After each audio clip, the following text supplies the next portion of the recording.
क्या आपको लगता है कि जो इंसान चुप रहता है वह डरपोक या कमजोर होता है? अगर आपका जवाब हाँ है, तो शायद आज का यह विचार आपकी सोच बदल देगा। याद रखिए, जो इंसान चुप रहता है वह कमजोर नहीं होता। उसकी चुप्पी का फायदा उठाकर उस पर अपना धौंस जमाना किसी बेजुबान पशु पर अत्याचार करने के समान है। दुनिया में दो तरह के लोग होते हैं। एक वे जो हर छोटी छोटी बात पर शोर मचाते हैं, और दूसरे वे जो बहुत कुछ सहकर भी शांत रहते हैं। लेकिन अक्सर समाज एक बड़ी गलती करता है। वह शांत रहने वाले इंसान को कमजोर समझ लेता है। लोग सोचते हैं कि यह कभी जवाब नहीं देगा, यह विरोध नहीं करेगा, यह सब कुछ सहता रहेगा और जो काम बोलो चुपचाप करके देगा।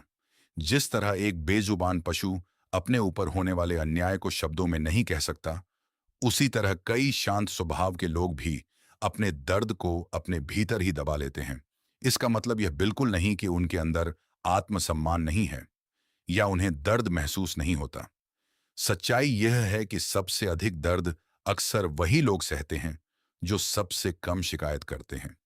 चुप रहना कई बार कमजोरी नहीं, बल्कि धैर्य, समझदारी और आत्मसंयम की निशानी होता है।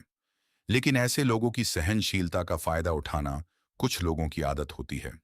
कल्पना कीजिए, एक पेड़ वर्षों तक लोगों को छाया देता है, पत्थर खाने के बाद भी फल देता है। उसके बाद भी समाज के कुछ लोग अपने फायदे के लिए ऐसे पेड़ को भी काट देते हैं। उसी तरह जो व्यक्ति हमेशा आपका सम्मान करता है, आपकी गलतियां सहता है और बिना शिकायत आपके साथ खड़ा रहता है, उसकी अच्छाई का फायदा उठाना समाज के लिए बड़ा आसान होता है। याद रखिए, हर शांत व्यक्ति के धैर्य की भी एक सीमा होती है। जब वह सीमा टूटती है, तब वही व्यक्ति सबके लिए बुरा बन जाता है और वह खुद भी अपना शांत स्वभाव भूल जाता है। याद रखिए, सम्मान हमेशा उस व्यक्ति का भी कीजिए जो कम बोलता है, क्योंकि आवाज ऊंची होना ताकत की पहचान नहीं है।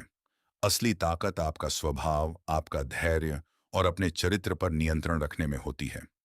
किसी इंसान की सहन करने की क्षमता उसकी कमजोरी नहीं होती, लेकिन उस सहनशीलता का गलत फायदा उठाना न सिर्फ इंसान की सहनशीलता को, बल्कि आपसी भाईचारे को भी खत्म कर देता है।